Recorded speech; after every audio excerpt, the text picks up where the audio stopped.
Courte présentation. Merci beaucoup, Jean-Pierre, de clôturer notre cycle pratique de parole.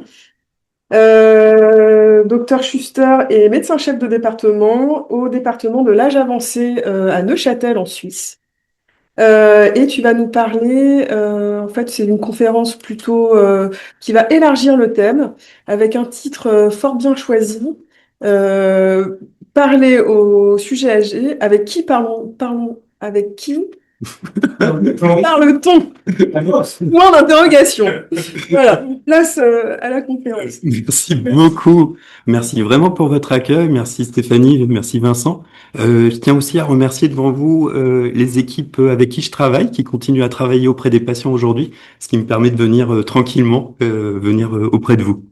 On m'a invité et je suis vraiment très content. Alors, je sors, je cherche déjà des excuses, mais c'est vrai que j'ai pas choisi de venir avec un PowerPoint et puis plutôt d'essayer de parler, ce qui fait que des fois je vais un peu déraper. Je reviendrai sur mon propos régulièrement.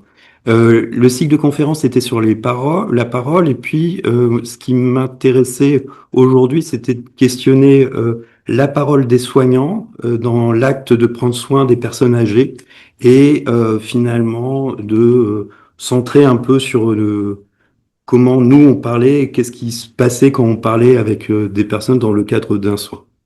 Alors du coup, cette conférence, elle ne va pas parler de la parole des sujets âgés, on va les appeler comme ça, ou la parole des vieux, et du coup, je profite de cette introduction aussi pour vous indiquer qu'il y a un numéro qui a été coordonné par Véronique Fournier et Dominique Argout sur la parole des vieux qui vient de sortir dans psychologie et gérontologie et société, qui est extrêmement intéressante. Et dans ce numéro, d'ailleurs, il y a un article de Pierre-Marie Charazac, La parole et son écoute en EHPAD. Et puis, vous verrez effectivement qu'au travers de mon propos autour de la parole des soignants, ben, ce qui se joue, c'est surtout notre capacité à la rencontre et surtout à notre écoute. Je cite Pierre-Marie, je citerai régulièrement des personnes qui m'ont aidé à penser cette conférence et que je remercie beaucoup puisque finalement préparer cette conférence, ça m'a aussi beaucoup permis de lire des textes qui m'ont beaucoup plu. Je citais Pierre-Marie Charazac, qui lui-même cite Jean Wertheimer, psychiatre lausannois, qui rapportait Pierre-Marie rapporte une remarque de Wertheimer lors d'un congrès en 1981. Et c'est dans sa conclusion, et je l'aimais bien, cette remarque.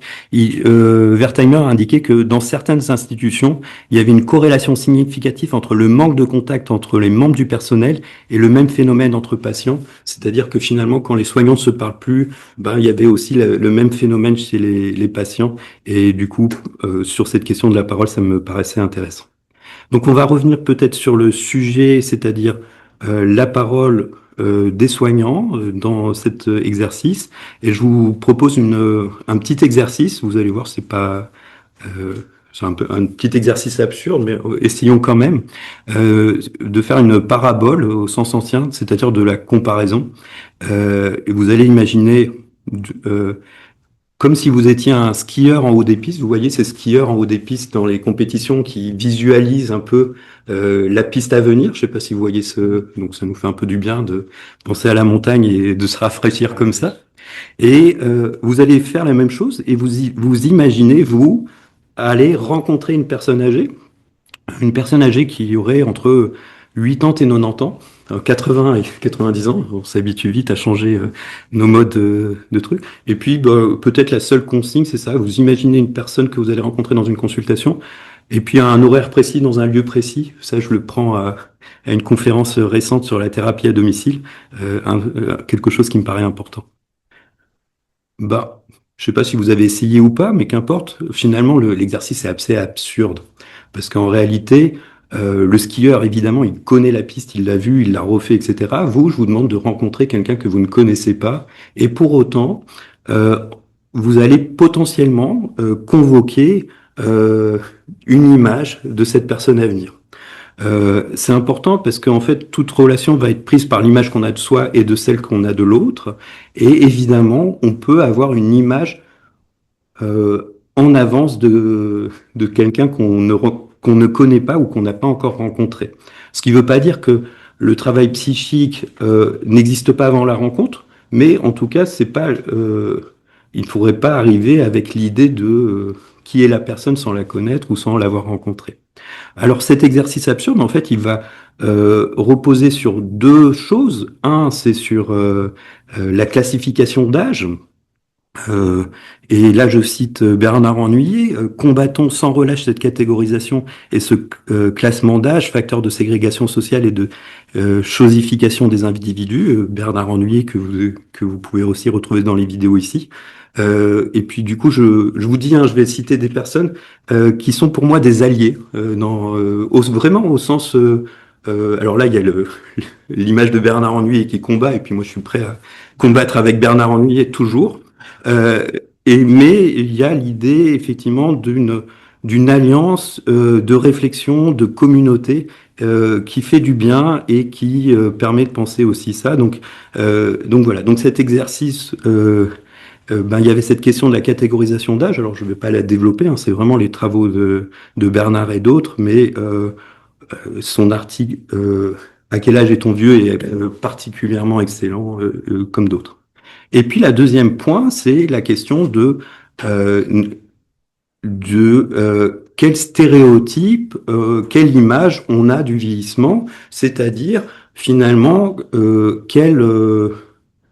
comment on imagine la personne âgée. Et ça, en fait, on l'imagine plutôt mal, c'est-à-dire que c'est assez clair.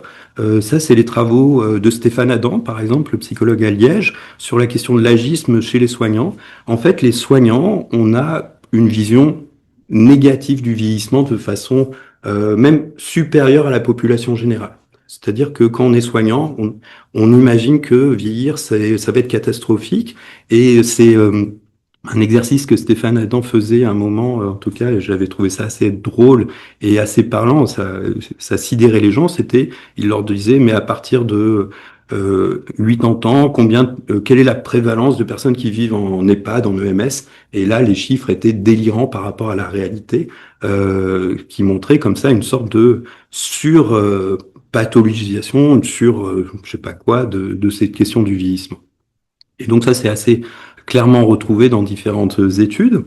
Alors cet agisme chez les soignants, déjà, il doit nous interroger. Et puis on pourrait se dire, mais c'est assez curieux parce que si on rencontre beaucoup de personnes âgées, on sait comment ils sont, mais en fait, c'est pas tellement le nombre de contacts avec les gens, mais c'est la qualité du contact qui fait qu'on peut changer d'idée sur un groupe, sur une catégorie, dans ces modalités-là. Et cet agisme, en fait, il a quand même des répercussions négatives. Nous, on va parler dans la question de la parole avec je vais utiliser le terme anglais d'elder speak, qui est le langage suradapté aux personnes âgées. Je ne saurais pas comment le traduire, tout en sachant que je suis extrêmement mauvais en anglais, mais je n'ai pas le terme français. Mais cet agisme chez les soignants, en fait, on pourrait se dire, bon, on a une représentation négative du vieillissement. Oui, mais non, parce qu'en fait, ça va avoir des impacts négatifs sur nos pratiques. Par exemple, on ne va pas proposer les mêmes soins à des personnes âgées que des personnes plus jeunes sur ce type de représentation. On ne va pas parler des effets indésirables de la même façon à des personnes âgées que des personnes jeunes parce qu'on estime que que ce n'est pas nécessaire, etc., etc. Donc, en fait, ça a des conséquences négatives sur les patients dans notre pratique. Ça a aussi des conséquences négatives chez les patients eux-mêmes parce qu'en fait, ils auto-intègrent des questions de mauvaise représentation d'eux-mêmes. C'est-à-dire que finalement, si on pense que finalement être vieux, c'est aussi avoir potentiellement des troubles de la mémoire, le jour où j'ai des troubles de la mémoire, je me dis que c'est normal. Et puis c'est peut-être pas normal. Et ça va même plus loin. C'est-à-dire que si vous faites passer des tests cognitifs à quelqu'un en lui disant c'est normal que tu vas les rater, en fait il va potentiellement les rater évidemment. Là il y a une expérience de Stéphane Adam qui vient de publier que je trouve assez édifiante. Puis après on revient sur les leader speak. C'est en fait il va montrer une vidéo à des gens la vidéo en fait c'est une dyade, une personne âgée et une personne jeune. La personne jeune semble être une neuropsychologue de mémoire et fait passer des tests à la personne âgée. Et ils ont refait la même vidéo, simplement la personne jeune va porter une blouse. Et en fait, la différence, c'est que les personnes qui regardent cette vidéo pensent que si la personne jeune a une blouse, c'est qu'elle est plus compétente. Et si dans la vidéo, la personne jeune a une blouse, elle pense la personne âgée plus dépendante. Alors que la vidéo est extrêmement tout à fait la même, en dehors de cette question de la blouse. Alors, revenons à l'elderspeak. L'elderspeak, c'est en fait une suraccommodation du langage dans l'idée que je me fais de l'autre, qui aurait nécessité d'une adaptation de moi par rapport à lui. Alors, ça a été découvert assez simplement. En fait, enfin simplement non. Maintenant, ça paraît simple, mais en fait, c'était dans des institutions où en fait des chercheurs, je me rappelle plus leur discipline, se sont rendus compte que les soignants entre eux se parlaient différemment que quand ils parlaient avec des personnes âgées. Et enfin, là, il y a un truc qui les a intéressés. Et du coup, en fait, il y a eu effectivement une réflexion sur ce langage des soignants et la définition de cet elderspeak. Alors l'elderspeak, ben, c'est extrêmement hétérogène comme langage, mais l'idée, c'est effectivement de penser l'autre comme un peu déficitaire et nécessitant une adaptation. Et donc, vous allez avoir plusieurs caractéristiques de cet elderspeak, par exemple des dimensions sémantiques avec l'utilisation de vocabulaire enfantin. Vous voyez bien ça potentiellement dans les institutions. Allez, viens, on va faire dodo ou des choses comme ça. Ou effectivement, je viens déjà de le dire, le on, c'est-à-dire la substitution du pronom collectif. C'est pas nous, c'est pas vous, c'est pas je, c'est on, avec effectivement une sorte d'englobement comme ça de ce discours. Puis va y avoir aussi des expressions minimisantes. Venez, on va vous faire une petite piqûre. Non, c'est une piqûre, quoi qu'il arrive. Enfin, moi, je connais pas de grosses piqûres ou de petites piqûres, mais effectivement, il y a l'idée que vous allez prendre cette petite pilule, par exemple. Donc, c'est une minimisation des choses que vous allez pouvoir retrouver. Alors, il y a d'autres choses dans l'elderspeak. Il y a effectivement la possibilité aussi d'utiliser des phrases plus courtes, des répétitions aussi, ou des dimensions un peu parfois pragmatiques du type ah, c'est super, vous avez mangé. Oui, mais enfin c'est quand même quelque chose qui est usuel. Enfin, c'est pas non plus un exploit quoi en fait. Et puis pour autant, ça peut être pensé comme ça. Voilà. Donc tout ça en fait va penser, alors c'est pas un type de discours, hein, tout le monde ne l'utilise pas. On va aussi dire qui l'adresse, à qui cela s'adresse et souvent dans quel cadre, mais vous allez avoir plein de systèmes comme ça. La question aussi d'interrompre le discours ou des questions fermées. Vous allez, tenez, vous allez vous habiller avec cette jolie chemise bleue, elle vous va si bien, etc. Pourquoi ne pas dire quel vêtement vous voulez porter? Puis vous allez avoir des paralinguistiques, par exemple la question de parler plus fort. Et alors là, je vous raconte une anecdote qui me qui me qui me concerne, donc du coup qui est assez tranquille vis-à-vis des autres. Une fois, j'étais en consultation et je parlais plus fort. Euh, et la personne en face de moi, en fait, elle avait des comment ça s'appelle? Des appareils auditifs. Et elle m'a dit, écoutez, en fait, vous parlez de façon tellement intelligible que je vais enlever mes appareils. J'ai vraiment, je me suis senti vraiment bête. On a bien rigolé. Et puis, du coup, il y avait quelque chose qui s'est recréé après, mais où elle me disait, en fait, ça va, on peut. Donc, il y avait quelque chose de ça. Alors, qui adresse ce discours suradapté? Bah, en fait, plutôt les plus jeunes d'entre nous. Et ce discours suradapté, en fait, il s'apprend très jeune. En fait, même les enfants, on voit qu'ils peuvent avoir des discours un peu différents vis-à-vis des personnes âgées. Donc, c'est quand même quelque chose de pas uniquement soignant, mais un mouvement effectivement social. Et puis, à qui ça s'adresse? Bah, ça s'adresse essentiellement, en fait, à des personnes âgées.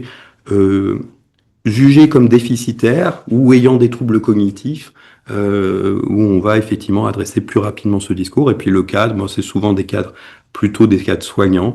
Vous allez les retrouver potentiellement dans certaines institutions comme EHPAD ou EMS en Suisse, mais aussi effectivement on le voit dans certains types de soins aigus.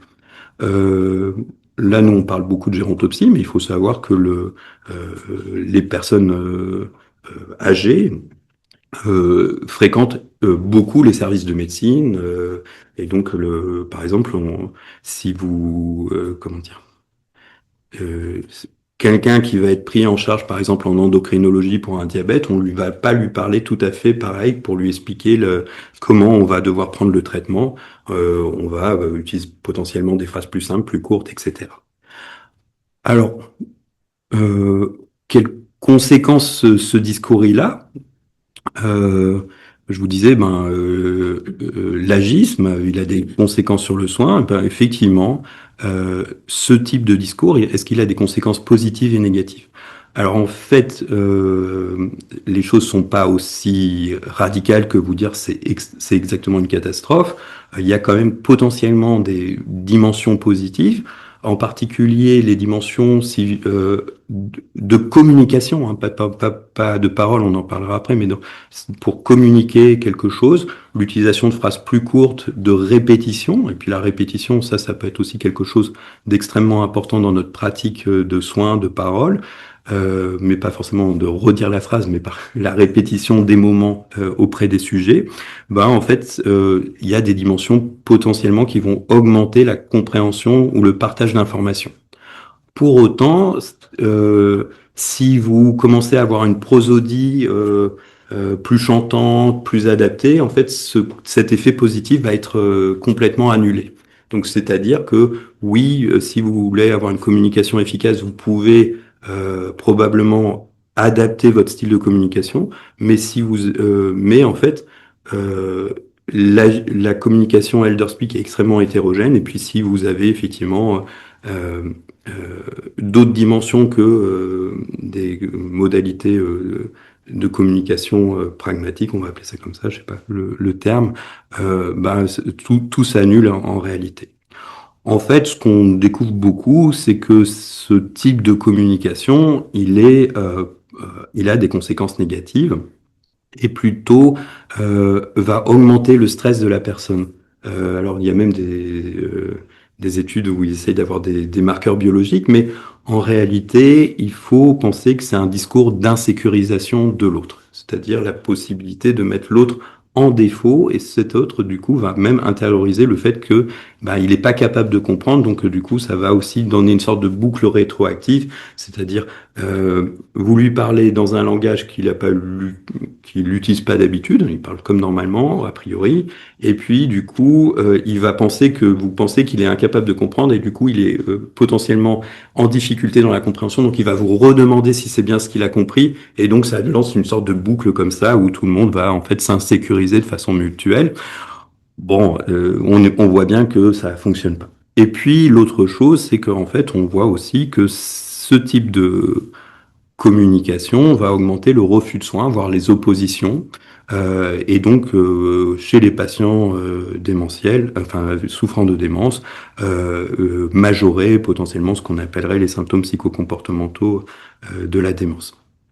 Le, pour autant, on voit bien qu'il est facile de penser que le patient dément n'est plus capable de dire de quelque chose de lui, et du coup, le soignant euh, pourrait penser adapter de faire ce type de langage. Et en fait, ce qui va se passer, c'est que cette communication n'est plus un lien de parole et potentiellement il va y avoir des passages à l'acte qui sont du coup des modalités de rupture. Donc vraiment, ce type de communication, en fait, il parle effectivement de quelque chose qui insécurise en réalité tout le monde. Alors, pourquoi on fait ça? Pas parce qu'on espère insécuriser tout le monde. Vraiment, c'est quand vous posez la question aux soignants, les gens ils le font en fait par bienveillance, c'est-à-dire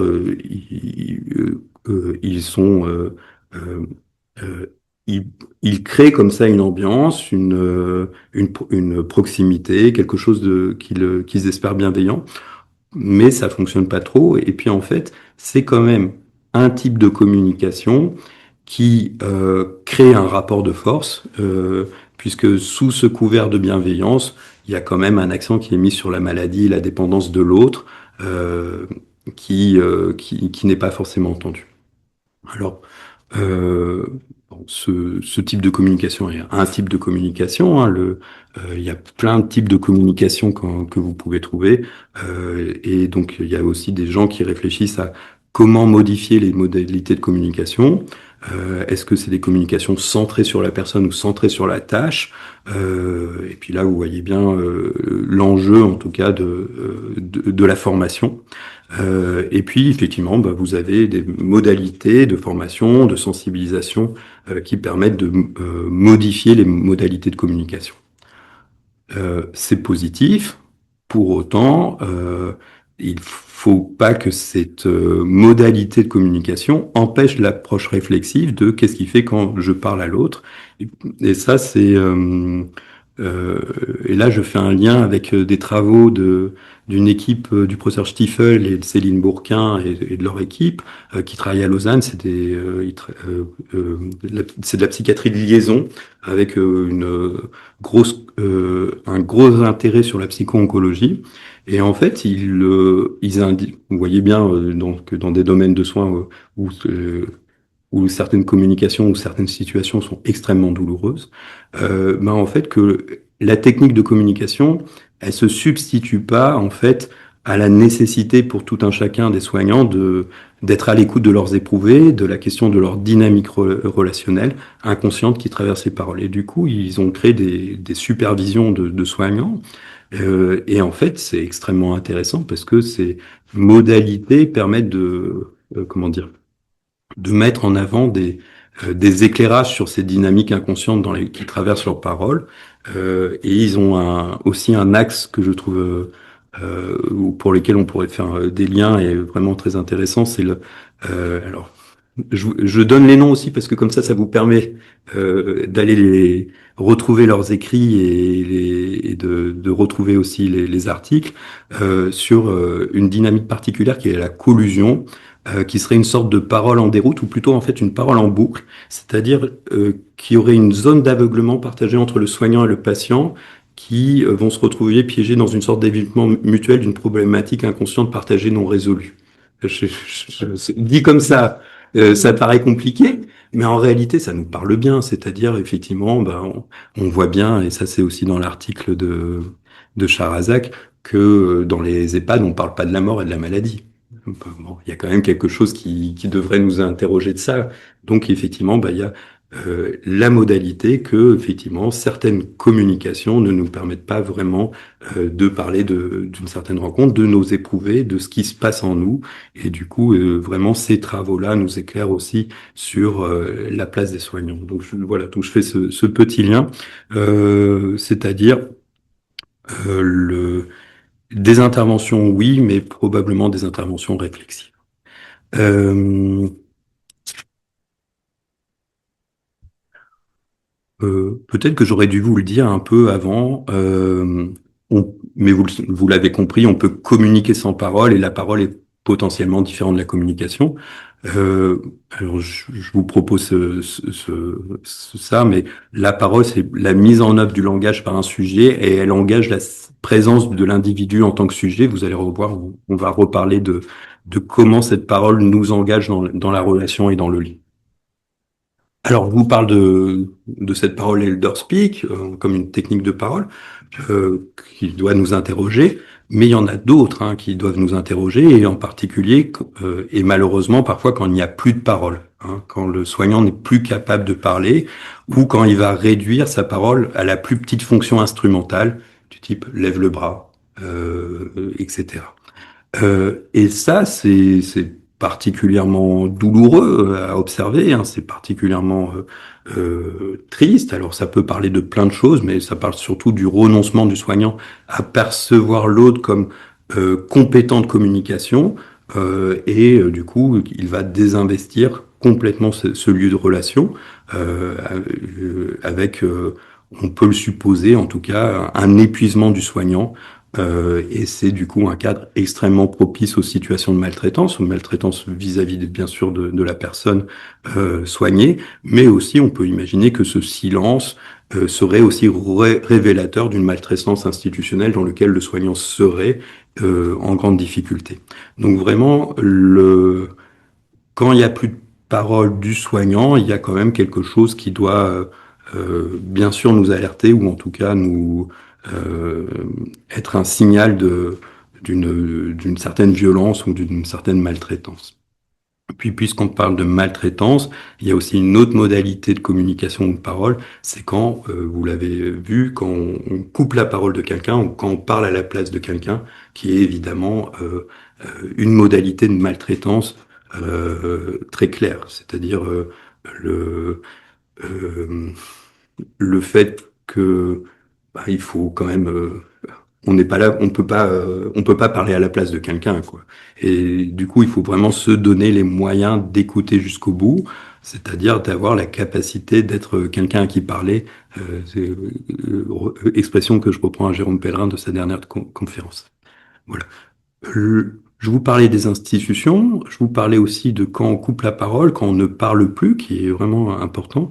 Et puis moi, aussi cette expérience qui doit nous alerter, c'est quand on nous appelle, quand dans certains endroits, on vous appelle pour aller écouter quelqu'un, alors c'est très bien, mais quand on vous dit parce que moi j'ai pas le temps d'écouter. Hein, donc on appelle le psy parce que je n'ai pas le temps d'écouter.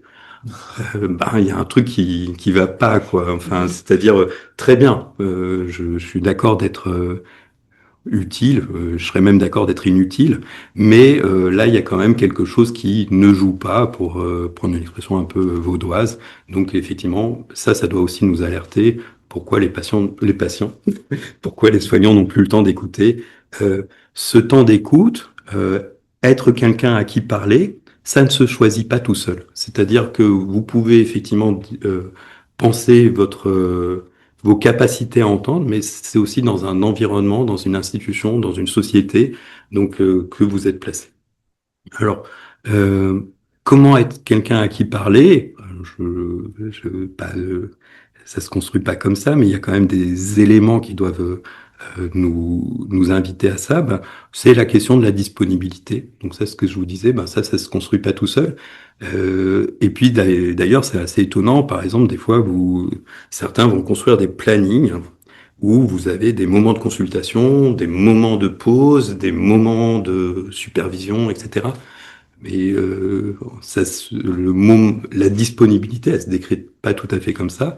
Il y a aussi la question des interstices, de cette parole qui n'est pas planifiée et de cette disponibilité qui doit être plus large. La question de la disponibilité est quelque chose qui traverse nos pratiques. Je vois des collègues d'équipe mobile ici. C'est vraiment une dimension extrêmement opérationnelle, importante, qui doit être préservée et qui se préserve pas tout à fait tout seul. Il va y avoir effectivement la création de la confiance et peut-être effectivement la question de la constance et de la répétition. Ça, c'est extrait d'un article de quelques propositions utiles pour s'entretenir avec une personne démente de Jérôme sur au fait, la question aussi de n'être, comment dire, d'accepter de ne plus être reconnu dans ce moment et d'accepter que le plaisir n'est peut-être pas d'être reconnu, mais d'apprendre de l'autre, quelque chose comme ça. Voilà. Donc, tout ça, ça se travaille, mais ça se travaille pas tout seul.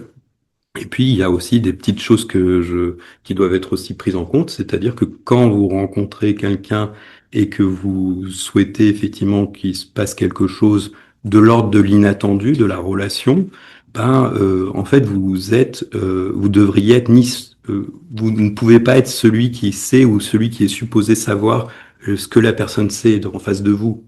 Et ça, moi, je le vois bien à la maison quand ma fille, elle vient et elle me dit, tu sais. Ils viennent, ils vous disent, tu sais. Et a priori, si je veux pas l'entendre, je lui dis, bah oui, je sais. Je ne sais pas de quoi elle veut parler. Mais du coup, on voit bien que même dans ce type de relation, la question est pas d'être celui qui est supposé savoir. Et c'est vrai qu'en tant que soignant, vous avez une technique, vous avez des connaissances, mais vous n'avez pas le savoir de ce que la personne, elle vit en face de vous, elle vit, elle réfléchit. voilà, qu'est-ce qui se passe quand les personnes se taisent ou sont silencieuses, ben, on n'en sait pas grand-chose. Et du coup, voilà, donc vous êtes cette position-là. Et puis c'est vrai que dans notre relation de soins, ben, il y a aussi ben, cette disponibilité d'écoute, mais il y a aussi effectivement la partie du corps. Et c'est vrai qu'on souvent le corps ne nous permet pas, enfin va donner une technicité du soin dans lequel l'écoute peut peut-être des fois être oubliée. Et puis ce vieux souvenir alors je le fais plus, mais en fait quand je le faisais avant, même j'entendais rien quand vous utilisez un stéthoscope. En fait, je crois que j'ai jamais entendu un souffle. Enfin, j'ai probablement entendu des souffles à quelque part, mais je suis incapable de taper en rythme dans les mains. Enfin, je faisais le désespoir des cardiologues. Euh, C'était déjà un vrai plaisir. Et et puis du coup, quand vous posiez le stéthoscope pour écouter les poumons et que vous dites à la personne de respirer, et à ce moment-là, la personne vous parle. Et elle vous dit un truc important et puis vous, ça vous explose les oreilles et vous lui dites mais taisez-vous, continuez à respirer. Et ben non, c'est qu'il y a quand même quelque chose de je vous parlais de ces interstices, de ces moments de disponibilité et de ces moments qui doivent nous surprendre ou en tout cas où la parole peut émerger dans des endroits où vous ne souhaitez pas l'entendre ou vous ne l'attendez pas. Mais cette histoire de stéthoscope m'est toujours restée, euh, mais je l'utilise plus dans la pratique, mais peut-être à remettre. Donc voilà. Donc effectivement, ben, cette disposition d'être surpris, cette disposition à accepter l'incertitude de ce qui pourrait advenir, dans effectivement l'obligation de fabriquer un espace d'échange avec l'autre, de cette capacité de faire lien qui affirme notre identité dans l'humanité. Je cite des collègues qui m'ont accompagné, je les cite ici. Ils se rattachent plutôt à l'ensemble de la présentation qu'à un moment précis, mais évidemment, les écrits de Benoît Verdon, de Georges Jovelet, m'ont accompagné dans cette réflexion. Donc, l'idée, hein, finalement, c'est que la parole existe quand il y a rencontre et quand, en fait, quand on rencontre vraiment l'autre. Euh, Alors je me remets un petit peu. Donc dans notre capacité à recevoir le récit. Alors je suis en train de remettre un peu. On pourrait imaginer en tout cas que la communication véritable suppose que l'autre soit reconnu comme sujet et pas seulement comme destinataire. C'est-à-dire que finalement, dans votre parole, il y a quelque chose qui doit créer enfin qui est là pour créer le lien et qui est là pour créer notre capacité à devenir quelqu'un qui écoute. Voilà. Et puis en préparant cette présentation, euh, j'ai découvert les écrits enfin les écrits, le, la- l'apport philosophique de Martin Buber. Et alors ça, je vous recommande la lecture d'un article de Stéphane Breton. Donc Stéphane Breton, et puis vous tapez Buber, B-U-B-E-R, vous trouverez facilement. Donc c'est un philosophe qui va développer l'idée que de la rencontre comme le lieu du déploiement de l'être. C'est-à-dire que la rencontre est un acte vital. Le, euh, il développe cette idée à travers ses travaux, deux livres, hein, Le jeu tue de 1923 et La vie dialogique. Alors 1955, je vous invite vraiment à reprendre l'article de Stéphane Breton, mais je vous en dis ce que j'en ai voulu comprendre, et je trouve que cet éclairage nous donne quelque chose à penser. En fait, il propose qu'il y a deux principes qui vont soutenir l'existence, le je tue et le je cela. Alors le jeu cela, c'est en fait l'organisation du monde comme expérience empirique. Le cela, il est extérieur au sujet et en fait, c'est en fait un autre qui est lu à travers une grille de catégories, malade, etc. Et donc, il est objet d'expérience plutôt que de sujet de rencontre. C'est-à-dire, on peut effectivement rencontrer un malade et puis lui faire une prise de sang, etc. Et donc, c'est un cela dans la mesure où finalement, il n'y a pas de... Alors moi, je fais le lien avec la clinique, mais Stéphane Breton aussi d'ailleurs dans son article, mais euh, il faut remettre aussi cet écrit dans ce moment de début 1900. Et puis le jeu tue, là c'est vraiment autre chose, c'est le jeu n'aborde pas l'autre à partir de ce que je peux en savoir ou faire, mais il laisse advenir l'autre comme en fait une présence totale, sans qu'il le concerne en retour. Et en fait, ce qui est je trouve assez beau là-dedans et qui éclaire aussi une pratique, c'est que en fait le tu devient jeu, c'est-à-dire que c'est en fait au contact d'autrui que l'autre devient jeu, c'est-à-dire qu'on est tous des tus en puissance, et puis au moment où on rencontre l'autre dans une vraie rencontre, eh ben on devient jeu. Et du coup, on voit bien aussi cette question du lien, cette création de l'humanité dans cette rencontre, et aussi tout le rôle de la parole. Il va il a une idée que je trouve vraiment très belle, c'est l'idée que c'est pas l'être qui porte la parole, mais c'est la parole qui porte l'être. Et voilà. Et donc il explique qu'il y a ce deux types en tout cas d'organisation au monde, le je cela et le je tu. Et vous voyez bien que dans notre pratique soignante, on passe rapidement de l'un à l'autre. Hein. Enfin, pas la peine. Et puis c'est aussi en lien même avec la structuration de notre acte de soin, hein. C'est-à-dire aussi des fois de prendre en compte une certaine technicité. Et du coup, effectivement, ces deux modalités peuvent coexister. Le souci, c'est quand il n'y a plus que du jeu cela, on va dire, pour réduire un peu la question. Voilà. J'arrive, je sais pas au niveau du temps, mais en tout cas, j'arrive globalement à ce que je voulais vous en dire. Euh, Peut-être qu'effectivement, questionner la parole du soignant, c'est aussi questionner son ressenti, comment il peut vivre euh, ce qu'il traverse et comment il le fait dans cette rencontre, qu'il ait la possibilité de rencontres vraies, de paroles vraies, du coup, dans cette capacité de lien. Et donc finalement, la parole du soignant serait quand même l'espace où la rencontre peut se jouer avec la personne en face de nous. Voilà. Je vous remercie beaucoup. J'arrive à peu près à ce que je voulais en dire. À peu près. Plein de questions. Ouais. J'ai aucune idée de la temporalité. Ce qui prouve que c'était vraiment sympa votre écoute. Merci beaucoup. Alors, du coup, pour même mettre euh, alors, il y avait un peu de moi là-dedans, mais je vous rencontre pas vraiment. Donc, c'était une sorte de parole communicationnelle qui serait pas techniquement une vraie parole, à part dans le fait que vous souriez et puis du coup, et que vous êtes du côté de la porte et je pourrais pas m'enfuir. Voilà. Et tout rencontrer dans l'échange. Il y a même quelques questions des internautes que je relayerai, mais je sais pas, est-ce que quelqu'un dans la salle veut une première réaction, non?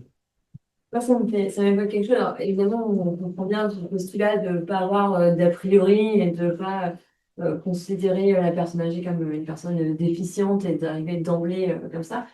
Pour autant, parfois, on a quand même des personnes pour lesquelles il faut s'adapter et il me semble que c'est aussi la rencontre de pouvoir s'adapter. Mais là où je voulais aller un peu plus loin, c'est de faire un parallèle, ça du coup pas du tout le sujet, mais avec les jeunes enfants, parce qu'il y a aussi eu toute cette discussion où, parce qu'il y a quelque chose qu'on fait de façon un peu instinctive, comme tu l'as dit, il y a et même les enfants adaptent leur discours aux personnes âgées, et de la même façon qu'instinctivement, on adapte notre discours à des enfants, à des bébés. Et tout un truc où on disait, c'est complètement idiot de parler aux enfants avec un discours un peu gaga, hein.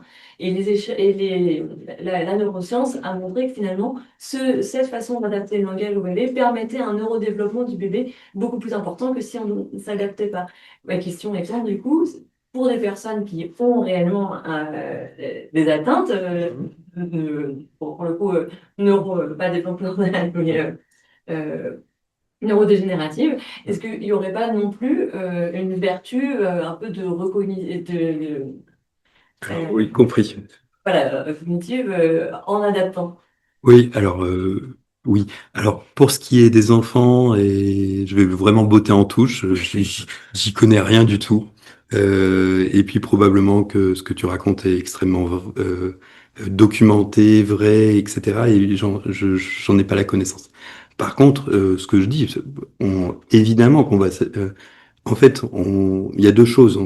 Un, c'est qu'on est préprogrammé aussi pour catégoriser, c'est-à-dire Quand vous rencontrez quelqu'un de 55 ans qui débute des troubles cognitifs plutôt exécutifs, ben, vous allez vous dire 55 ans, c'est plutôt DFT, etc. Donc on a aussi une catégorisation.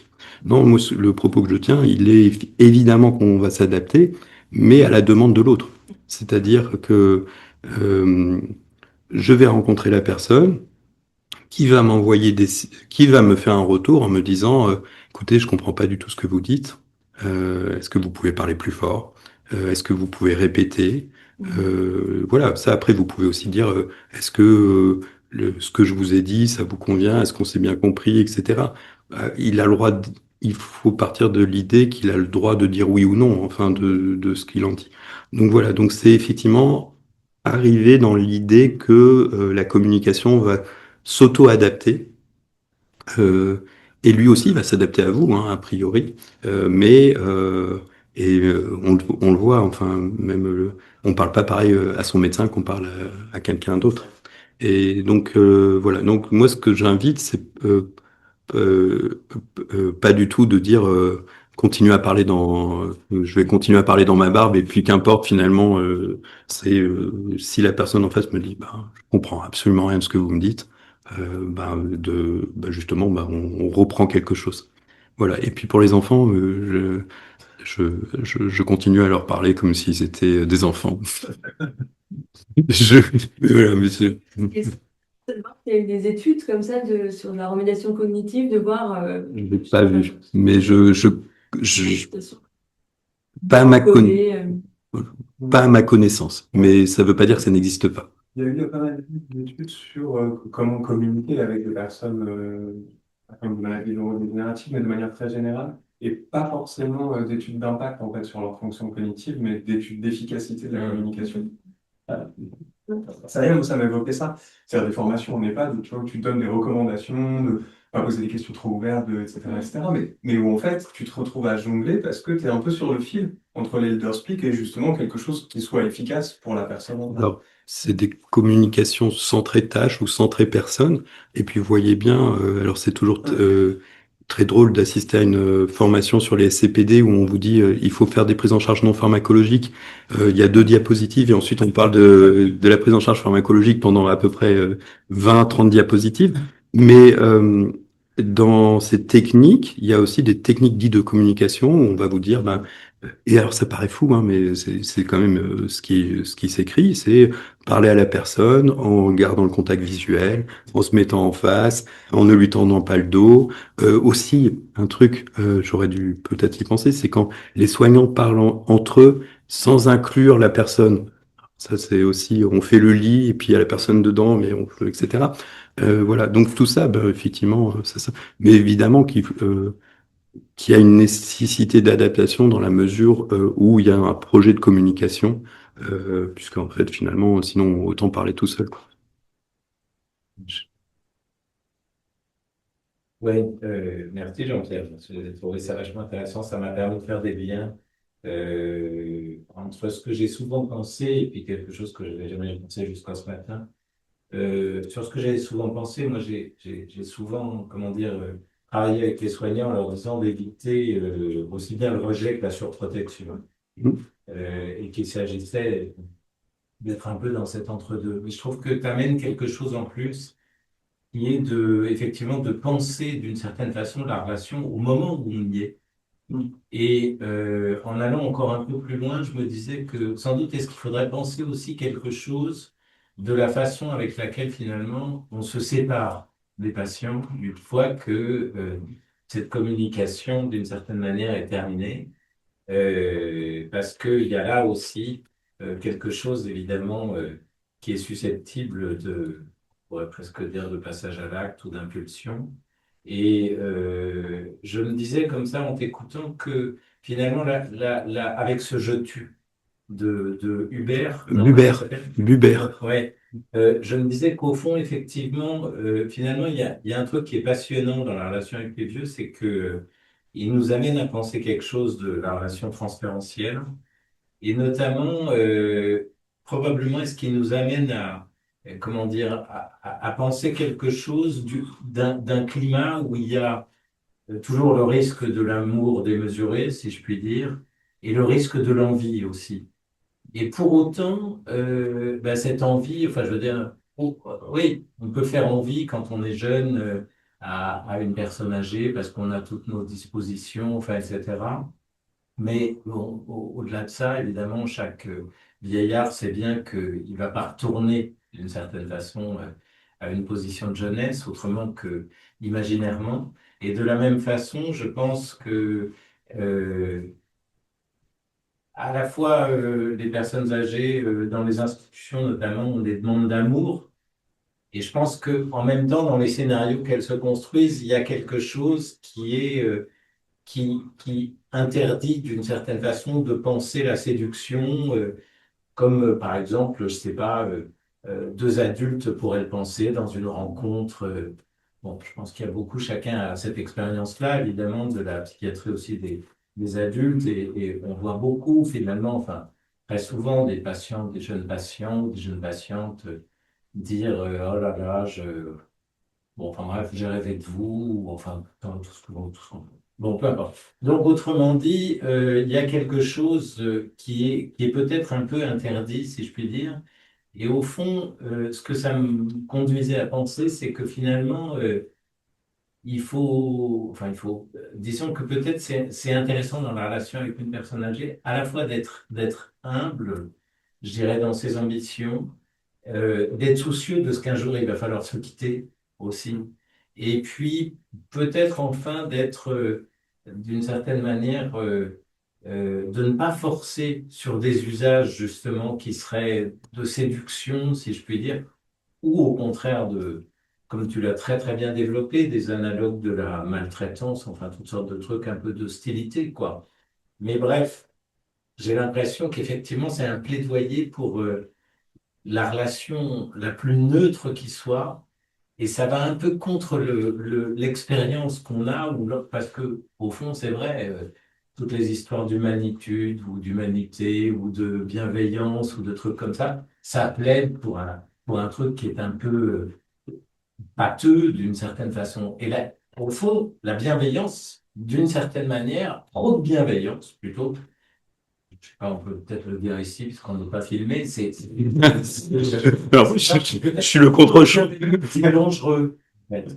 Ouais. Voilà, ça me conduit en fait de penser ça. C'est dangereux parce que ça produit trop d'attachement, parce que ça emmène les personnes dans des scénarios trop compliqués, si je puis dire, parce que, enfin bref, voilà.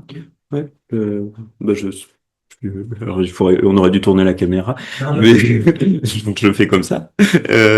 Voilà. Euh, Juste sur un point, mais pour renforcer, c'est aussi, j'y pense là en ce que tu dis, c'est que certains soignants qui en fait désinvestissent la relation expliquent aussi que finalement la personne en face va mourir et que en fait qui peuvent pas investir cette relation de peur de plein de choses, de peur d'être handicapé, enfin d'amputer peut-être même presque de quelque chose. Donc il y a aussi ça dans ces moments de retrait donc ça illustre un tout petit point de tout ce que tu développais. Passer aux questions alors des internautes, mais moi je n'en ai pas fini. Mais je remplis mon rôle de monsieur loyal. Martine, dans le message précédent, elle disait elle travaille en SSR, je travaille en EHPAD. Elle était très intéressée par cette intervention.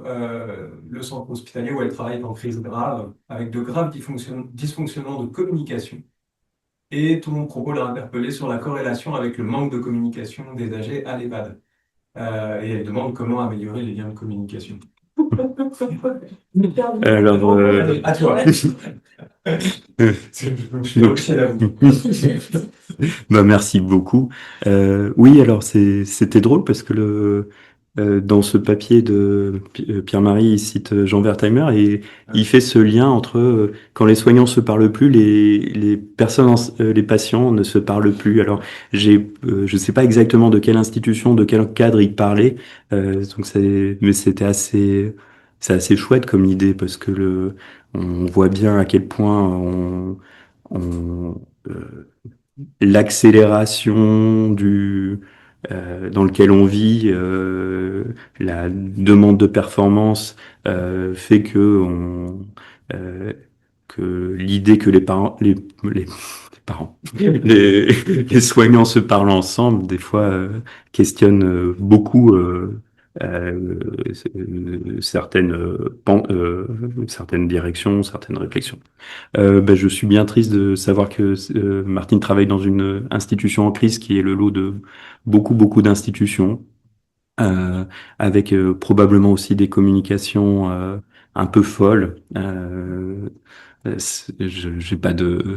J'ai pas de solution comme ça, mais je comprends aussi la détresse des soignants qui savent l'importance de la parole et de la communication dans des institutions qui parfois ne l'entendent plus.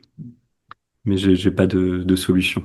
Non, mais en tout cas, une piste, parce que je pense que justement, repartir de ce que tu disais à propos de l'Alzheimer, ça peut aussi aider une équipe à se ressaisir de quelque chose pour les patients. Alors, ça se décrète pas comme ça. Non. Et il y a aussi ça, aussi, j'espérais autant le dire plus clairement, c'est-à-dire que euh, mon propos n'est pas de dire qu'il y a que certaines personnes font faux de façon choisie, individuelle. On choisit pas seul. Enfin, c'est-à-dire qu'il y a des dimensions euh, qui nous échappent. Enfin, je veux dire. Euh, L'idée, c'est pas d'aller faire une formation à chaque soignant en lui expliquant comment il faut faire. C'est pas ça c'est pas il n'y a pas d'idée de culpabilisation où il y a des enjeux individuels qui sont extrêmement importants pour le soignant en tant que tel. Pour l'institution, il y a d'autres enjeux quoi, qui doivent être pris en compte. Mais laissons pas non plus.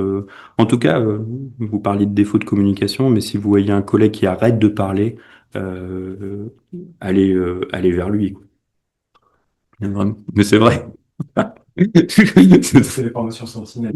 Oui, alors je suis dans le bon lieu, je crois.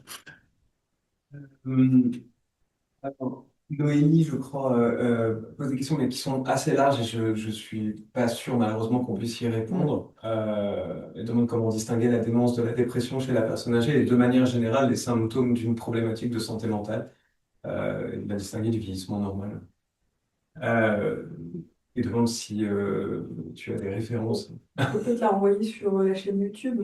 Eh ben oui, la chaîne YouTube du Car on a séminaire des de psychiatrie du recherches. sujet ALD.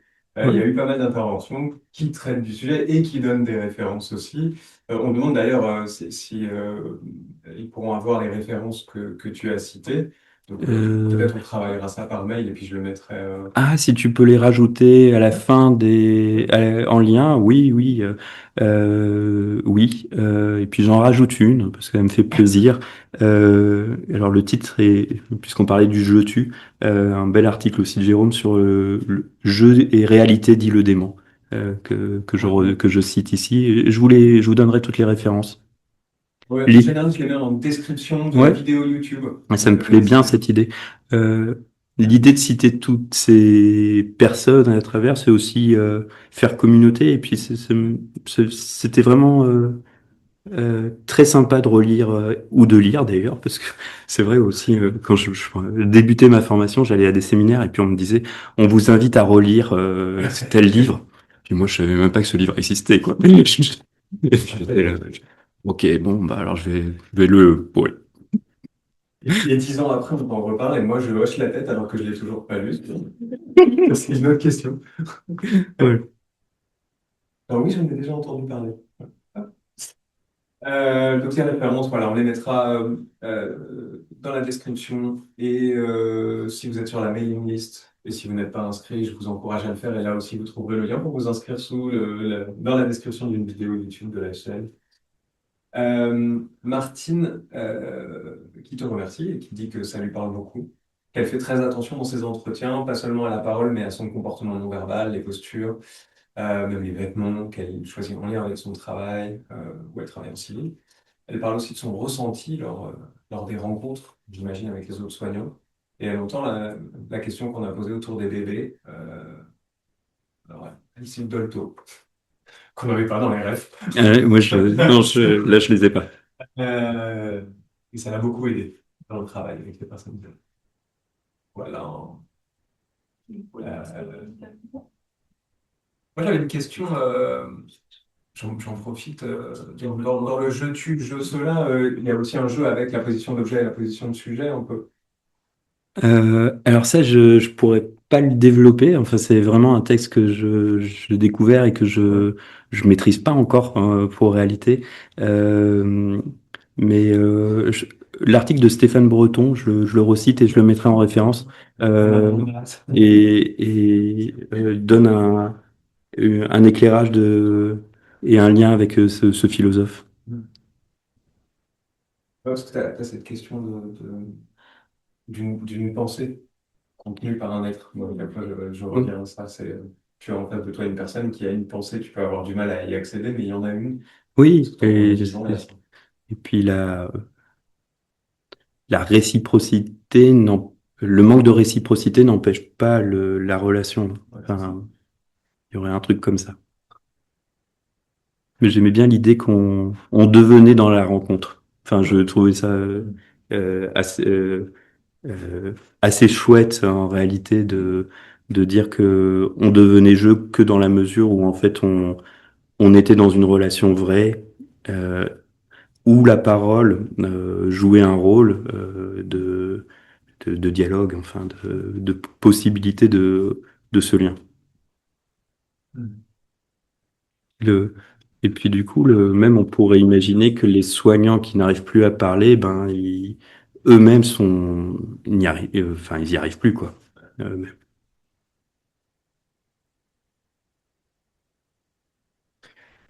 Jérôme, alors on va faire contre-champ, foutu. Ça me fait penser à un truc qu'on avait pensé ensemble il y a si longtemps, c'est-à-dire ces patients qui s'arrêtent de manger et au sujet desquels on disait que les patients qui mangent plus sont aussi des patients qui n'ouvrent pas la bouche, quoi. Et c'est vrai que bon, on a eu souvent à connaître des patients pour lesquels le simple fait de les mettre ce qu'on appelle un bain de langage, quoi, c'est-à-dire dans un climat où on se parlait et on essayait de les inclure et voilà, on échangeait ensemble, permettait quand même assez souvent de les voir se remettre à manger, quoi. Donc il y a des enjeux extraordinairement importants que les vieux ouvrent la bouche. Oui. Mais bon. Certes. Mm. Donc, j'ai pas lu l'ensemble hein, du retour de Martine, mais qui termine par le fait que son expérience récente, c'est que la directrice de l'EHPAD s'est rendue compte que des gestes de soignants amenaient des hématomes en fait aux résidents. Ce qui interroge la maltraitance, c'est que la directrice a perçu que c'était la rapidité que l'institution demandait dans les tâches des soignants qui amenaient ces hématomes. Dans la vidéo, on mettra un lien vers une émission que je trouve vraiment géniale. C'est Les idées larges sur Arte.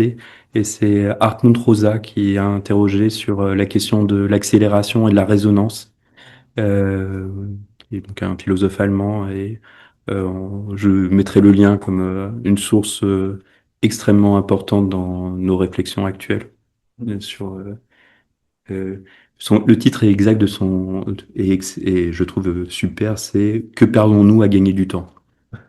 Et je Et trouve ouais, donc c'est une émission sur Arte, Hartmut Rosa et la réalisatrice, son nom m'échappe, mais du coup ça sera dans le lien.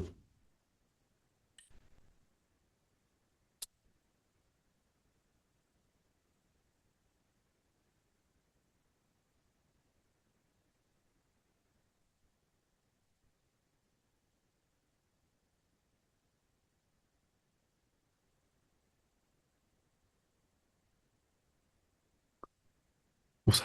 moi, je pourrais continuer des heures, hein, mais je pense qu'effectivement, Bon. euh, on va te remercier une nouvelle fois. Merci. C'était vraiment super et très vivant. Je trouve voilà, une fin idéale pour ce cycle sur les pratiques de parole, parce que ça, à la fois, ça vient répondre à un certain nombre de choses et en même temps, ça ouvre à plein de nouvelles choses. Et c'est ce qu'on aime.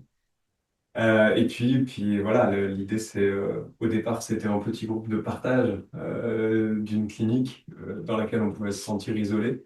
Et je trouve que bah voilà, on est arrivé, on partage même avec des gens qu'on voit pas, qu'on n'a jamais vus, mais qu'on remercie d'être avec nous et de participer, et de poser des questions. On ne sait pas encore de quoi on parlera l'année prochaine. Voilà, on a prévu d'aller manger un morceau là pour en discuter. Mais est-ce que vous voulez pas, parce que moi je regarde régulièrement vos vidéos, mais on vous voit jamais. Est-ce que vous voulez pas dire ça? Non, ça va, merci. Ouais, voilà, voilà. Ok. Je suis bien perdu. Ouais, je suis bien perdu, mais on ne filmait pas à l'époque. Je suis aperçu. Mais voilà, donc on va en discuter. Je pense que certains d'entre vous ont le contact par mail, mais même si vous répondez à la mailing list, ça nous arrive. Donc si vous avez l'idée d'un fil rouge pour l'année prochaine qui sera absolument génial ou indispensable, n'hésitez pas. Ça ne veut pas dire qu'on le fera. Parce que je rappelle, le principe c'est on invite des gens qu'on a envie d'entendre, et c'était encore une fois le cas aujourd'hui. Donc merci encore Jean-Pierre, et puis bah, bonne fin de journée à tous, bel été, Ouais, alors. profitez bien, hydratez-vous.